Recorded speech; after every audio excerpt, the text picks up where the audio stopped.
Hey y'all, Mary Nichols here. So what I'm going to do is explain how Texas Caregivers for Compromise did our traveling sign project. And I think the best way to do that is just go through our Facebook page. So I'm going to do that right here on my phone. And we're going to start on August 22nd when I threw the idea out to the group. What we proposed was 300 bright colored in-your-face signs that left room for us to write the names of loved ones that are either in long-term care or who had died in long-term care. Now these signs were 12 by 18. They're not huge. They're small enough that you can pack them in a tub and travel them in a minivan. But they're also on 10 by 24 inch wire stakes. And those stakes slip right inside the little corrugated holes inside the signs, and they're pretty sturdy actually. We made them all around Texas without damaging, I think, any of them. I think one family member might have stolen their sign, but other than that, we didn't lose any signs. So we proposed that to the family on August the 22nd and got quite a lot of support for that. So by August 23rd, we went ahead and started fundraising for that idea and ironing out some details. We ordered the signs after we got that funding in, and a little word about funding. I made sure all the money that came in and went out was in one place. I think it's important that, for transparency reasons, all your income and expenditures are in one place. That way, if anyone asks, you can show them, here's all the money that came in and here's all the money that came out. So that's what we did. We fundraised and we got all that money, I think, for the signs within one day.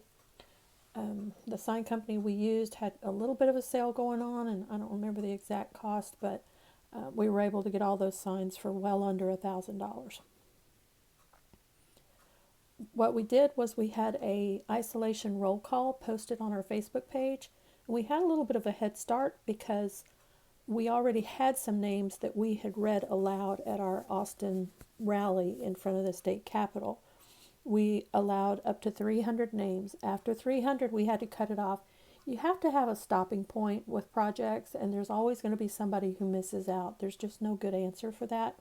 But what we did do was say, even though there's already 300 and we've already got all our names for our signs, go ahead and add a name if you want to.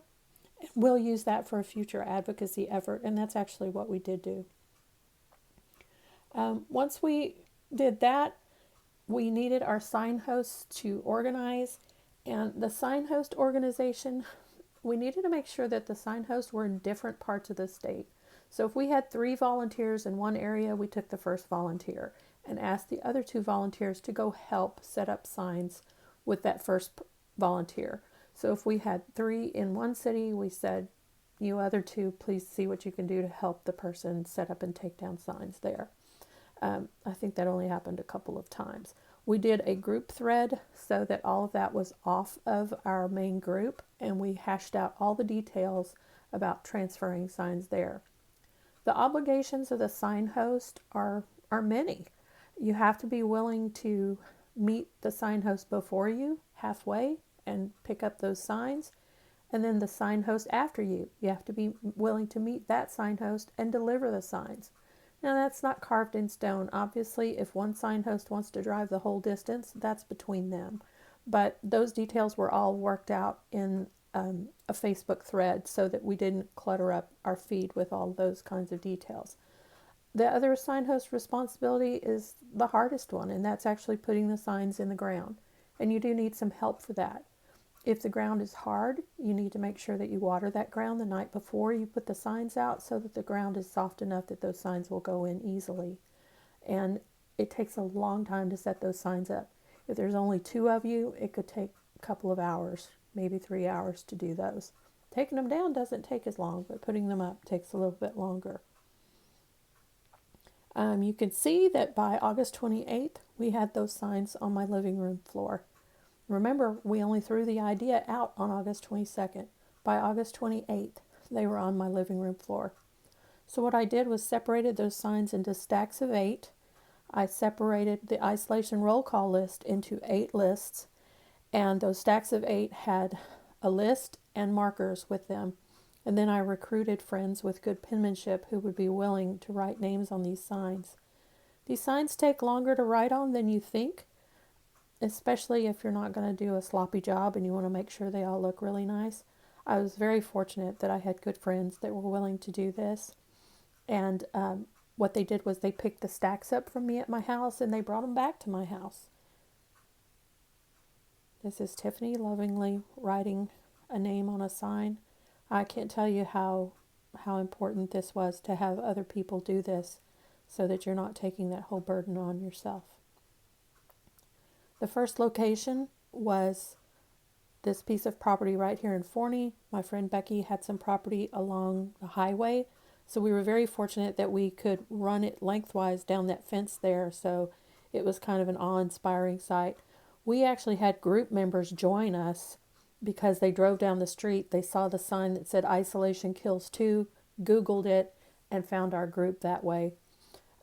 So that was pretty interesting. Now, it's real important that between each city, you notify the media in the upcoming city, have your press releases ready to go, and send those press releases to those media outlets. I would say send them well in advance. Send it to all of them when you launch the program, and then send them again when that city is upcoming. There was no set in stone calendar of when they were going to move from one city to the next because we were dependent on those sign host schedules. People work, people have commitments, things happen, and so they might be 3 days at one location, 4 days at another location. It just depended on the sign hosts and their schedules, especially since you've got two people's schedules, the one receiving and the one delivering, that have to meet in between. You've got to make their schedules work. So there was no set carved in stone date, so we could not give that date to the media up until the time it happened. Now, our first city was Forney. Media was not interested, didn't show up. It wasn't a big deal yet. We notified the group when the signs were about to arrive in another city. We made sure we always let them know where the signs were so that they could show up and take pictures in front of the signs. People sometimes drove an hour, hour and a half just to stand in front of the signs and take pictures. Our second site was Garland. Again, media not interested. It wasn't a big deal yet. Signs had only been at 2 locations. This is Garland again. Our third site, finally the media said, hey, this is kind of interesting. These signs have traveled 2 locations and now they're at a third. Also, Stephanie, our sign host there, did something really nice and unique. She mimicked what we did at the Austin rally and did a Facebook live stream where she read the names of all of the people on our isolation roll call.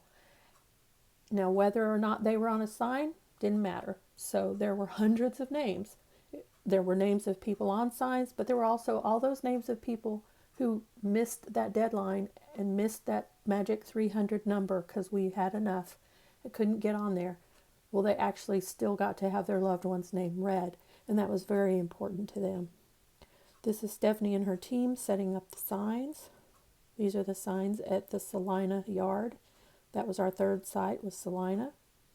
This is Stephanie's garbage man wanting his picture taken in front of the signs. Some media coverage we got in Salina. And this is actually our Facebook live stream. She divided the names up among group members and they took turns reading aloud those names. And then they did a walkthrough of the signs with some music, and it was really emotional and beautiful. And this is more of Salina. Now we've moved on. We're in Kilgore. Kilgore was very important because this is the first time the media paid attention to us in East Texas. Up until then, we had had media coverage of our group in Austin, Houston, San Antonio, Corpus Christi, Lubbock, Dallas, Fort Worth, but East Texas was barren. We had no media coverage in that area up until the traveling signs. When those traveling signs hit East Texas, we were flooded with media coverage. We got all kinds of coverage there because we went from Kilgore. We were also in Henderson, which was not too far from there. So we had 2 sites in East Texas, and we got all kinds of media coverage there. This is East Texas, East Texas, East Texas, East Texas, East Texas. Here we are in Henderson. This was a really nice site. It was unique. It was a pretty sign display. Salina sneaking back in there. So we went from Kilgore to Palestine. Now, Palestine was a really special site as well. Not only did he make this pretty display right here along the road, but he also had a fence that he was able to attach those signs to, and he made a fence wall. That was really awe-inspiring to look at. You can see here he's building this wall, and there's some pictures of the wall. The other thing that was really important about Palestine was, about the time he was doing this was when we found out that Governor Abbott was going to allow expansion visitation guidelines, and the state of Texas was actually going to adopt a good part of the essential caregiver proposal that we had put forth. We introduced essential caregivers to the state of Texas. It was our proposal that went to the governor, that went to Texas Health and Human Services, and Texas Caregivers for Compromise deserves much, if not most, of the credit for essential caregivers being brought to the state of Texas. And I know that sounds braggy, but it just didn't exist. That concept was not out there until we put it out there. We had a petition. We sent that petition when it was 4,000 names, 6,000 names, 8,000 names, 10,000 names, 12,000 names, 15, 20, 22, 23, 25. When we hit 25,000 names, things started changing. And those are Texas names. Those are not out-of-state names. We printed those petitions over and over, mailed them to the governor, mailed them to Texas Health and Human Services, sent excerpts of those petitions to our legislators, and things started changing. And so this was a milestone moment for us there in Palestine. From Palestine, they went to Bryan and Conroe. Conroe was a really neat location because lots of families started gathering in those yards to have pictures taken. I think Conroe is where most of the families showed up to take pictures. You can see lots of people showing up. This note here was because family members were wanting to order signs, individual signs to put in their yards. We just could not do that. It was cost prohibitive for them to order them individually. It would have cost them more than $25 each to do that. Or I could do another group order and be responsible for them either picking them up at my house or me turning around and incurring that shipping and collecting that shipping money from them and giving it to. Oh, it was just a mess. There's no way I could have taken that on. So also, I don't feel like it helps anyone to have a single sign in the yard, other than calling attention to that for drivers in the same respect that you do for a political sign. But it doesn't have that gimmick, that shock input, that shock kind of element that seeing a sea of 300 signs has. People are used to seeing yard signs, real estate signs, and I think sometimes they just turn them off. It's just white noise to them. But then when you see a sea of yellow signs, you have to look. This is more Conroe. So from Conroe, we went to Marion, which was east of San Antonio. This was a really neat location as well because it was right on the highway, and she was able to take advantage of the length of that highway. And you can see here, she did a little walk through there. That was really cool. From there, that's more Marion. From Marion, we moved to San Angelo. Amanda's brother is in long-term care. He is a young adult. He's not an old person. We seem to think sometimes that long-term care is just about the elderly. It is not. Amanda's brother is in a long-term care facility. Stephanie Kirby, who was our Salina host, her son is in a long-term care facility. These are young adults with cognitive issues. These are not senior adults. So it's not all about seniors. Our final location here was in Lubbock. Pam Messick had, again, all our locations were very special, but she had a very special location because she owns an assisted living facility, and she actually put her signs in that facility on that property. And we did get a lot of good media coverage from that as well. The media coverage we got from these signs was just really unexpected. I mean, it's what we hoped for, but a lot more than we thought we would get. Here's one of our media stories from Lubbock. This is the map, so you can see. Sorry, I'm losing my voice. This is the map, so you can see how the signs traveled. Now, a lot of our sign hosts had to drop out for various reasons. One of the big ones was we had a hurricane. So the signpost we had that was near the coast, we couldn't have her. Our West Texas, we had two West Texas signposts that dropped out, and then the signpost in Amarillo, she had to drop out. So we weren't able to get those outskirts of Texas like we wanted, but you can see that the path goes through the middle of the state, so it actually turned out okay. We went through a great part of the state, and some of the family members were able to find a location, that was near them. Right there in Lubbock, our last location, I met her halfway so that we could return them where we began. Forney is in that Dallas area right there. We had a Fort Worth signpost that had to drop out, but Forney is right there east of Dallas where the signs began, so we brought them back where they began, and then I stuck them right there in my yard as the final resting place for them until we need to use them again, which we may do as part of our national advocacy effort. We're not sure yet how we're going to use those.